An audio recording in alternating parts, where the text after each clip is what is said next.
L'intitulé de cette épreuve de SSP est le suivant. En quoi les régimes politiques démocratiques se distinguent-ils entre eux? Pour bien répondre à la question, il faut d'abord la comprendre. Pour cela, il faut analyser les termes du libellé du sujet et distinguer trois types de termes. Les premiers, ceux qui indiquent la nature du travail à faire. Ici, en quoi, comment, mais aussi, distinguent-ils, autrement dit, sont différents. Puis les termes qui indiquent le domaine de connaissance. Ici, régime politique démocratique.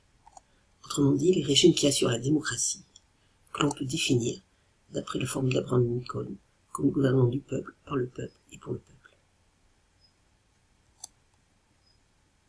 Dans ces régimes politiques démocratiques, il y a une base, la séparation des pouvoirs, et celle-ci peut être appliquée de manière différente.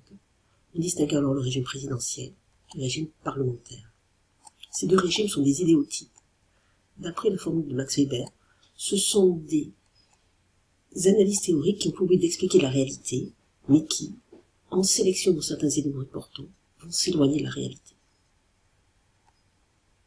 Il faut ensuite opérer une délimitation géographique et temporelle, autrement dit les pays et les époques qu'il va falloir traiter dans le sujet.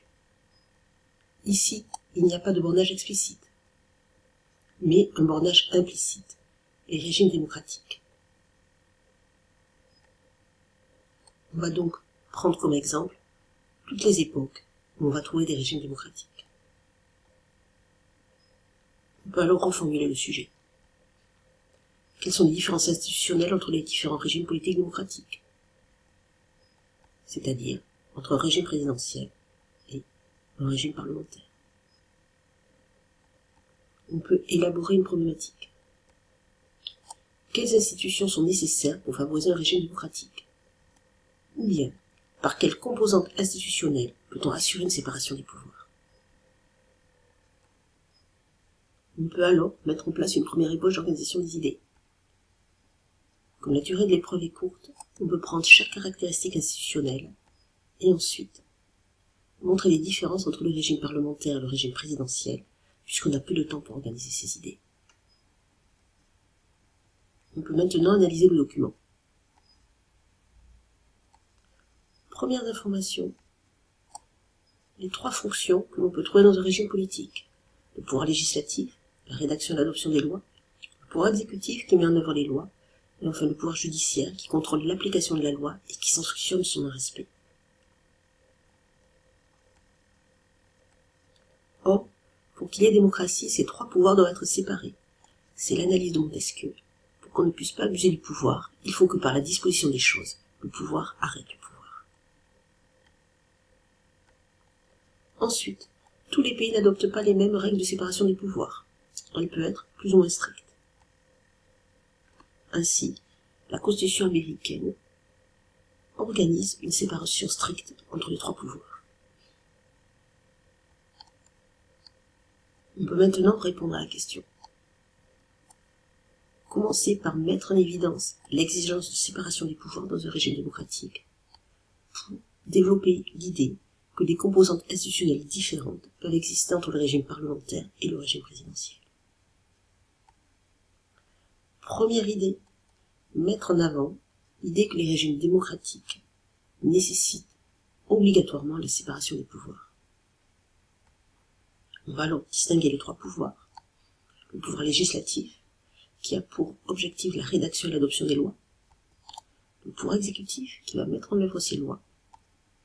Et enfin le pouvoir judiciaire, qui va être à l'origine de l'application de la loi et qui va sanctionner son non-respect. Dans une démocratie, ces trois pouvoirs doivent être séparés. D'abord parce qu'il va y avoir spécialisation. Le pouvoir exécutif, le pouvoir législatif, le pouvoir judiciaire vont alors avoir des domaines propres, et chaque organe ne doit pas empiéter sur le domaine de l'autre. Ensuite, il y a la règle d'indépendance des pouvoirs. Les trois pouvoirs se situent au même niveau, ainsi un organe ne peut commander aux deux autres.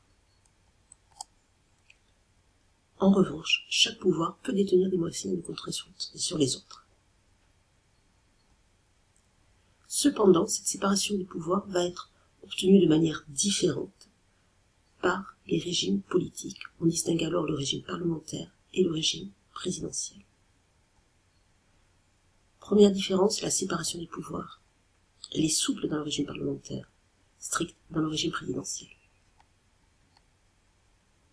Autre différence, la composition du pouvoir exécutif. Dans le régime parlementaire, c'est un exécutif bicéphale. Il y a alors un chef de l'État et un chef du gouvernement.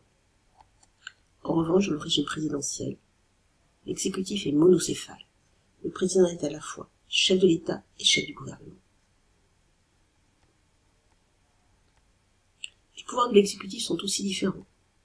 Dans le régime parlementaire, le chef de l'État a peu de pouvoir. Il a un rôle symbolique et il n'est pas responsable des actes du gouvernement. En revanche, le chef du gouvernement dirige l'action du gouvernement, met en œuvre la politique nationale et peut aussi être à l'initiative de lois. Dans le régime présidentiel, le président a lui des pouvoirs étendus. Il va nommer les ministres, il peut les révoquer, et il va mener la politique du gouvernement.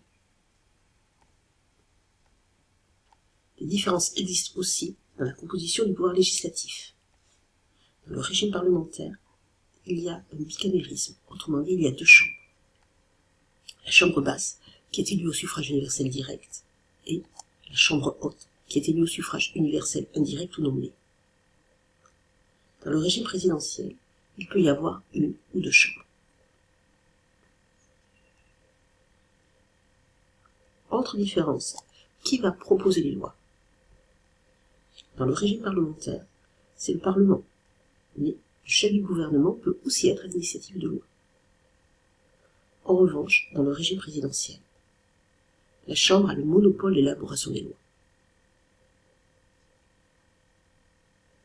Enfin, les dernières différences portent sur les relations entre le pouvoir exécutif et le pouvoir législatif. Dans un régime parlementaire, chaque pouvoir dispose de moyens d'action à l'égard de l'autre. Ainsi, l'Assemblée peut révoquer le gouvernement, mais le chef du gouvernement peut aussi dissoudre l'Assemblée. En revanche, dans le régime présidentiel, les procédures exceptionnelles de contrôle sont très rares. Pour l'introduction, pour trouver une idée d'accroche, on peut prendre une idée du texte. La phrase de Montesquieu, par exemple, pour qu'on ne puisse pas abuser du pouvoir, il faut que par la disposition des choses, le pouvoir arrête le pouvoir. Ou bien, une idée d'actualité, et parler du régime politique français qui est un système mixte, qui mélange des composantes institutionnelles du régime parlementaire et du régime présidentiel. En conclusion, on peut prendre une connaissance du cours et mettre en avant les avantages et limites de chaque régime politique. Ou bien, une idée d'actualité en se posant la question de l'indépendance réelle des pouvoirs, avec la remise en cause réalisée par François Fillon sur l'indépendance du pouvoir judiciaire aujourd'hui.